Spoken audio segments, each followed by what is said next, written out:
एका गावात एक व्यक्ती काही कामानिमित्त गेली होती. गावातून जात असताना त्याच्या नजरेस एक बैरागी दिसले. अंगावर फाटकी वस्त्रे, साधा वेश, बाहेरून पाहता अगदी सामान्य, पण त्यांच्या मुखाकडे पाहताच त्या व्यक्तीला काहीतरी विलक्षण जाणवले. डोळ्यात अपार गांभीर्य, मुखावर अलौकिक शांतता आणि देहातून प्रगटणारे अद्भुत तेज. क्षणभर त्याला असे वाटले जणू एखादी गंजलेली लोखंडी पेटी उघडावी आणि तिच्यातून हिरे माणिक मोतींचा अमूल्य खजिना मिळावा. बाहेरून वैराग्य, पण अंतरंगात ब्रह्मज्ञान. वेश साधा, पण व्यक्तिमत्व दिव्य. दुष्टांवरही करुणा, भक्तांवर वात्सल्य आणि सर्व जीवांवर प्रेम. बालकांपासून पशुपक्ष्यांपर्यंत सर्वांमध्ये एकच ब्रह्म पाहणारे आणि पंडितांशी शास्त्रार्थ करणारे वेदांत तज्ज्ञ. असे हे सिद्धपुरुष, अवधूत ब्रह्मस्वरूप हुबळीचे परमहंस श्री सिद्धारूढ महाराज. त्यांच्या या दिव्य वैराग्याचे, तेजाचे, करुणेचे, भक्तवत्सलतेचे, अद्भुत लीलांचे आणि ब्रह्मज्ञानाचे वर्णन करणारे असे हे गीत. कोण वो बैरागी थे, कोण वो बैरागी थे. कोण वो बैरागी थे, कोण वो बैरागी थे, कोण वो बैरागी थे, कोण वो बैरागी थे.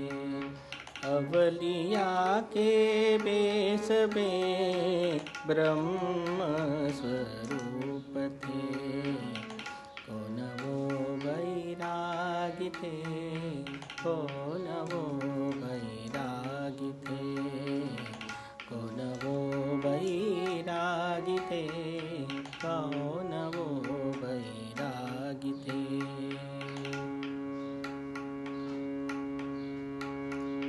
श्याम वर्ण आजानुबाहु, सत्य शिव थे अंश थे. विराट थे, विशाल थे, दिव्य थे, भव्य थे.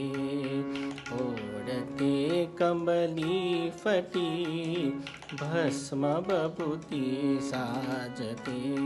जितेंद्र थे, जितेंद्र थे, योगींद्र थे, ब्रह्मचारी वीर थे. कौन वो बैरागी थे, कौन वो बैरागी थे.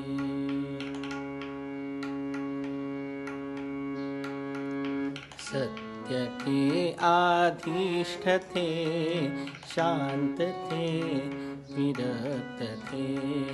धीर थे, गंभीर थे, उदार थे, निरीक्ष थे. तारा नहीं, चंदा नहीं, सूरज नहीं, बिजली नहीं. दिव्य ज्योति प्रकाश जल के, दिव्य ज्योति प्रकाश जल के. शंभु शिव के तेज थे. कौन वो बैरागी थे, कौन वो बैरागी थे.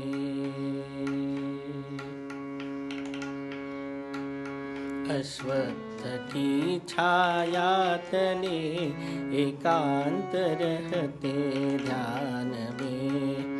कुटिल कामी दुष्ट उनका छल करे, कपट करे. करुणामयी दयामयी, प्यार से विनय करे.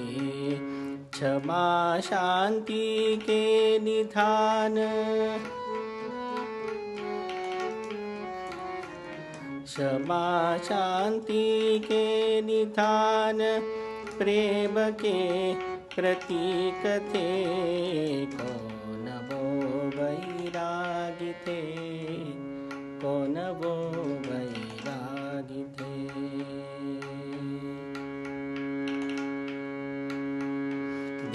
से विदेश से भीड़ लगती चाह से, वात्सल्य की दृष्टि से देखे प्यार की गंगा बहे। दुख का भंजन करे अरिष्ट का खंडन करे, कारुण्य सिंधु मुक्ति दाता,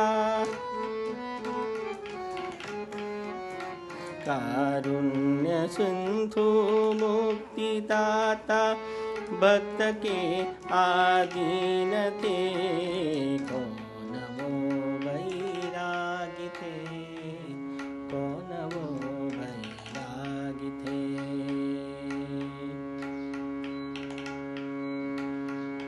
जोगिया के संग से बालक भी खेले स्नेह से, हिंस्र पशु भी बाग खेले पशुता ही छोड़ के।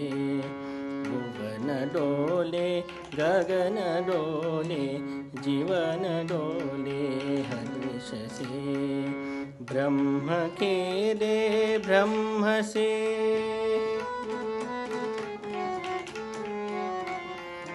ब्रह्म खेले ब्रह्म से, अजब ही उनके खेलते, कौन वो बैरागी थे, कौन वो बैरागी थे। शास्त्रार्थ करते पंडितों से ज्ञान के भंडार थे, अद्वैत की भाषा कहे वेदांत के विज्ञानी थे। ज्ञानी थे विज्ञानी थे, शास्त्रज्ञ थे ब्रह्मज्ञ थे। सत्पदारूढ़ स्वामी, सत्पदारूढ़ स्वामी, सिद्ध गुरु अवधूत थे, कौन वो बैरागी थे, कौन वो बैरागी थे, कौन वो बैरागी थे, कौन वो बैरागी थे। अवलिया के बेस में ब्रह्म